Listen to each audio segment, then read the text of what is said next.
you. As Carla Carey mentioned earlier, that her dad was a hard-working person, and he used to walk around his house in the tidy whitey underwear. My dad did the same thing too. I think we're related. He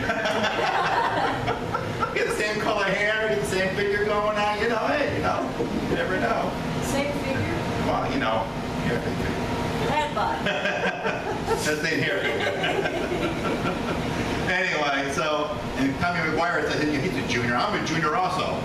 You know, I'm Jerry Dymond, but my real name is Gerald L. Dymond Jr. And the L stands for Leroy. Yeah, I'm not black. My father isn't black either, but apparently he's colorblind. He used to be an alcoholic and a stoner, but he's colorblind. Good Lord. But for the longest time when I was growing up with that name, I was so embarrassed by it because I wasn't black.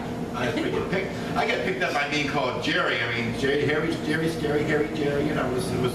I got picked up when I was in school. A lot of freckles all over me, like Opie Taylor from Andy Fairfield, or Richie Cunningham. You're seeing people. You know, both had red hair, freckles.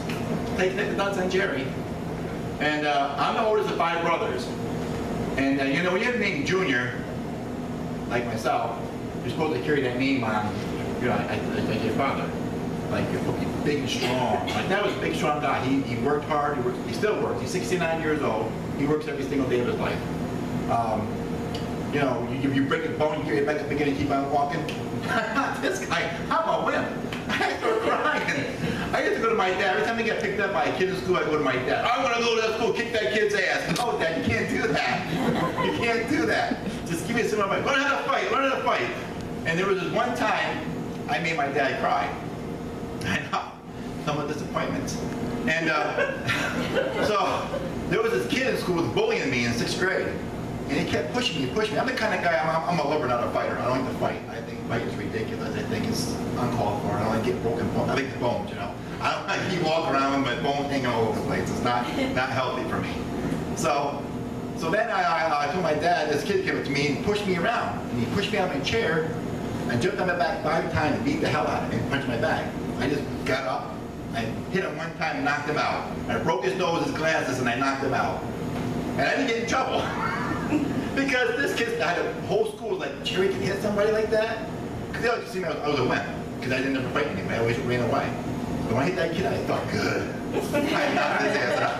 I told my dad, I was bragging about it. My dad was bragging all his friends about it. He went, nice son, can kick ass, he's a man. He ain't no whip anymore. Come on, let's go have a beer. But you're getting a root beer, because you can't drink yet.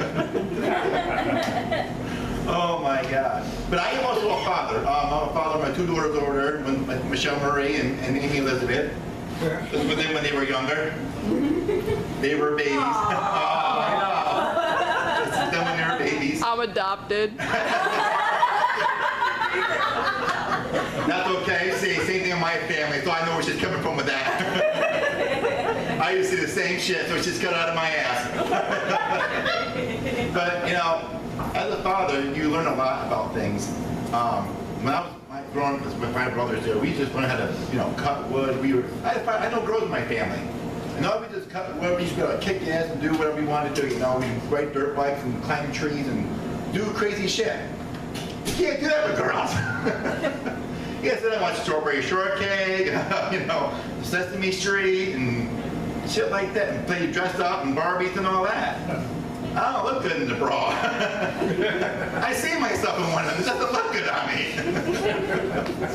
But the thing is that, you know, you have a perspective about being a father. You have responsibilities as being a dad. You want to try to be the best father you can.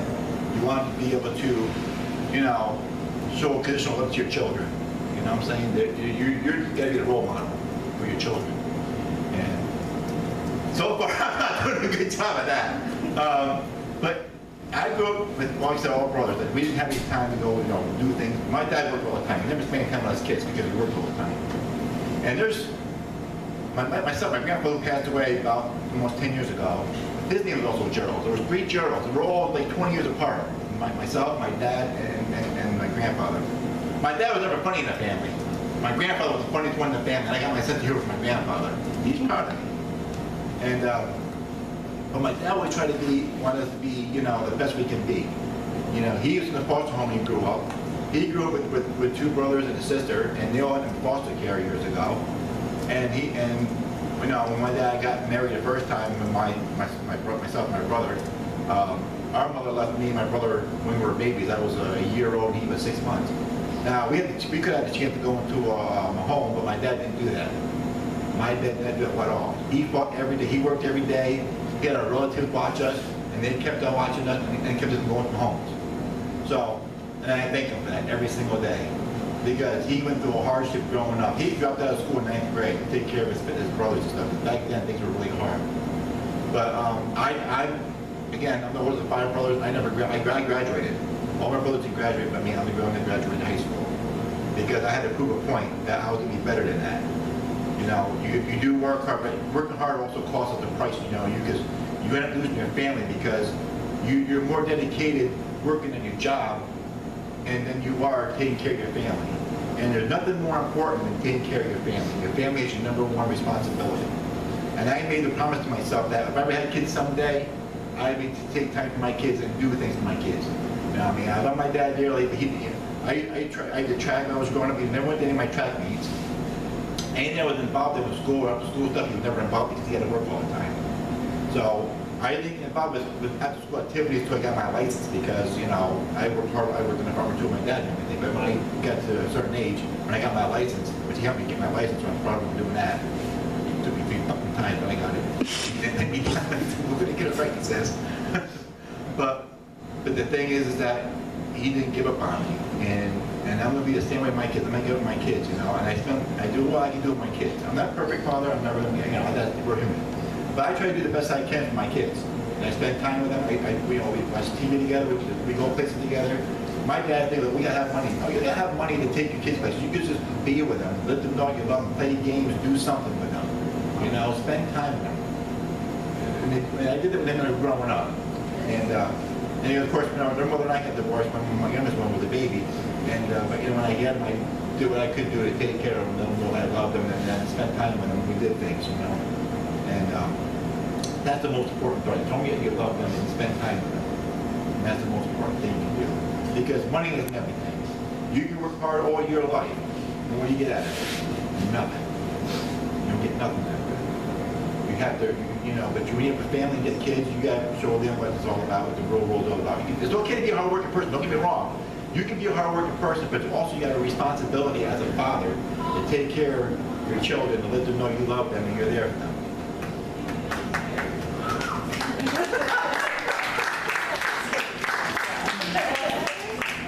You know, that's just how it is, you know. And I learned that myself. And I said to myself, oh, I'm not gonna do it like that. And I love my dad very much. He's always been there. I said, I'm gonna take care of my kids the best way I know how. And that's what I've done. And I hope they're proud of it. I'm proud of them. You know, they're wonderful girls. They don't do drugs. They don't get in trouble. And they're 22 and 17 years old. Most kids are in trouble before they get to be 13. A lot of them do drugs, they do wrong people, or in out of jail, or they're in foster care. I thank God every day that my kids don't do that stuff. They may be crazy like their father, but I thank God every day that they are who they are. I want my kids to express themselves, be what they want to be in life. My dad always kept trying to tell me, well, you got to be a farmer, you got to do this, you got to do that. That's not, back then, those days were gone. You know, I tried everything to please my father as much as I could. I want to try to be the best son that I could be. I had a lot of competition in my family. I had 5 brothers, and they're all assholes. It's fucked up. They all got records. That kind of records you want to put on a player and play either. But the thing is that, you know, my family, being a family man is the most important thing to me. Because I want to make sure that I do the best I can with my kids. And if they grow up, and when they have kids of their own someday, that they can do, be a great role model for them. So. How much time do I have? A minute? Okay. But for those who are out there, again, happy Father's Day to all the dads out there. And remember this. Your kids are the most important thing to you. Remember that. Because they need you as much as you need them. And that's that. Thank you very much. My name is Jerry Dymond.